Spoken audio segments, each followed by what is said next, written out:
Have you ever dreamed of escaping the 9 to 5 grind and setting your own rules and becoming your own boss? As a chef, ex-restaurant owner, or someone with passion for food, you already have the skills and the drive. What if I told you that you could channel that into a business that offers flexibility, creativity, and the opportunity to be your own boss?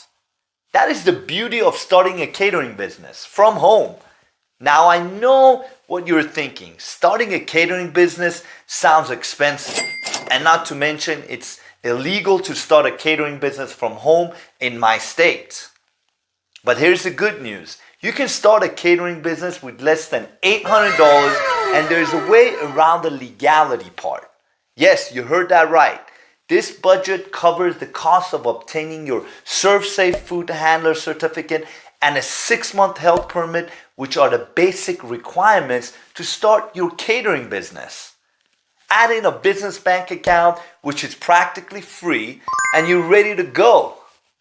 Let's first discuss the legality of starting a catering business from home. There are multiple ways to get started if your county or state doesn't allow you start your catering business from home. And sometimes it just costs way too much to remodel your home kitchen to get approved for a health permit. So here's what you can do.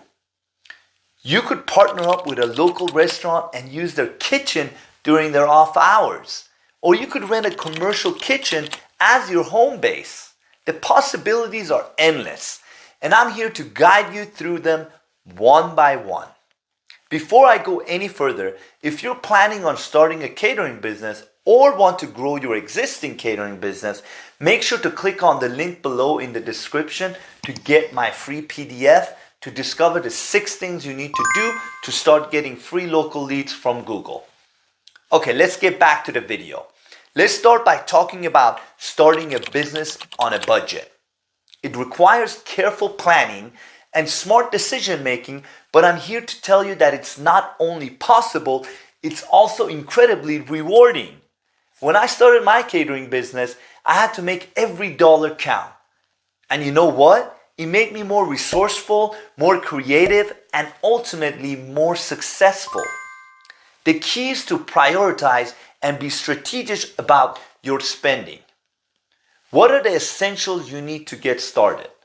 This could include basic kitchen equipment, ingredients for your menu, and marketing materials to promote your business. But remember, you don't need to have everything at once. Start small, grow gradually, and reinvest your profits back into your business. One strategy that worked for me was to wait until I closed the catering job before buying the equipment and materials I needed for that job. This way I was using the customer's money to build up my inventory. For example, I didn't buy chafing dishes until a customer asked for a buffet style catering. I charged, I think it was around $289 setup fee for the buffet line, which then I used to buy 5 chafing dishes. This approach allowed me to grow my inventory without putting a strain on my budget. Also consider the cost-saving benefits of running a business from an approved environmentally health permitted facility.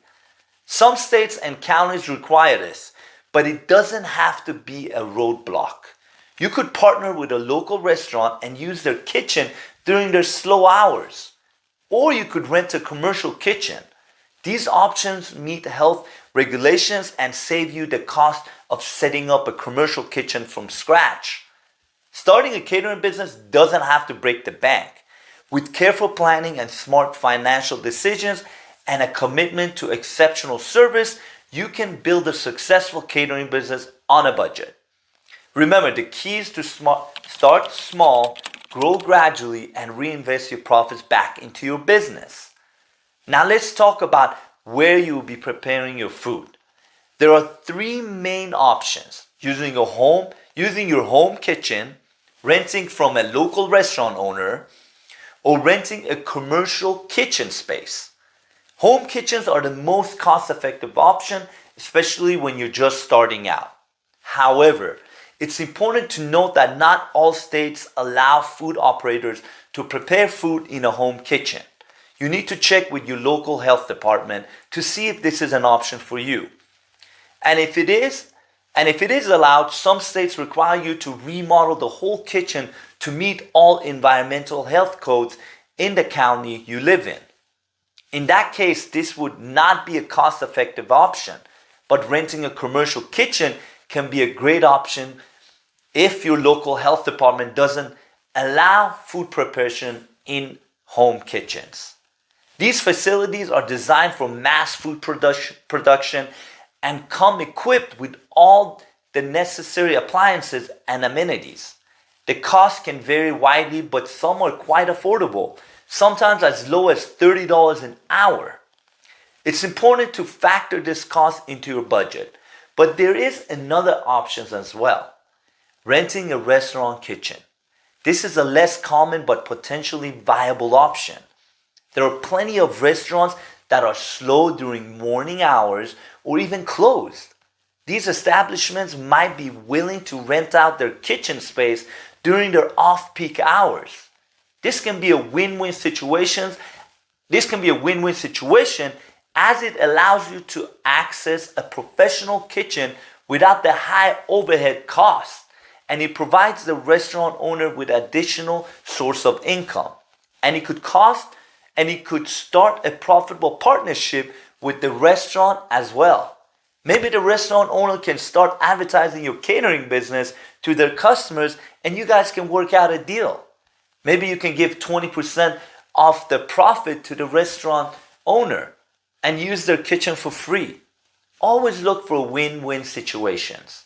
I actually rented a restaurant kitchen from a Mexican restaurant and it worked out great. The best part was that I hired some of the restaurant owner's employees to help me out with my big catering jobs. Although I have to say some days was a little challenging because they would be busy prepping for the day, but somehow we managed to work it out. Now let's navigate a variety of legal requirements, including health department regulations and permits. These can vary widely depending on your location, so it's important to do your research. You will likely need to obtain a food service license from a local health department, which involves an inspection of your kitchen to ensure it meets health and safety standards. And you will also need a ServSafe food handler certification, which is very easy to obtain. You may also need additional permits depending on the type of catering you're doing. For example, if you're serving beer and wine, you need a specific license. But don't let this stop you. It's not that hard to obtain. It took me about 6 months to deal with ABC office in Orange County to get my beer and wine license. To get started, do a quick Google search and find a local commercial kitchen rental facility and have a conversation with the kitchen manager, and they will help you with everything you need. Because at the end of the day, you are their potential customer. So they will happily answer all your questions and get you started. Okay, let's talk about your niche. When starting a catering business, it's important to identify your niche. This means deciding on the type of catering services you will offer. For example, you might specialize in corporate events or weddings or private parties, or you might focus on a specific type of cuisine such as Italian, Mexican, or vegan. Identifying your niche can help you stand out from the competition and attract your ideal clients. It can also help you tailor your marketing efforts and menu planning to your target audience. Also, think about what you are comfortable starting with. If you are uncomfortable catering for 200 people for a wedding, then your best option is to start with personal chef services and only cook for 1 to 3 families and use their kitchen to do all the cooking. And as you grow and gain more confidence, you can start adding to your services. I started out with affordable Italian catering services since I owned the Italian restaurant. At the time, it was an easy transition for me. I started by being very affordable in the beginning, so if I made mistakes, my clients were more understanding Because if you start by charging top dollars, then expectation goes up dramatically. Just make sure you are aware of your capabilities and start small so you don't get discouraged and face unnecessary problems early on. Okay, once you have decided on your niche, it's time to start marketing your business. This is the most important part of your success. If you don't have a system to generate new leads, you simply don't have a business. You only have a hobby. Because in the beginning, you will make many mistakes and word of mouth will not be enough for you to recover from those mistakes. Leads are the lifeblood of your business. The only way people can experience your delicious dishes and outstanding service is first finding you. But don't worry, you're in luck because I created a video that will help you with just that. Now go ahead and click on this video to learn the 7 tips for marketing your catering business online.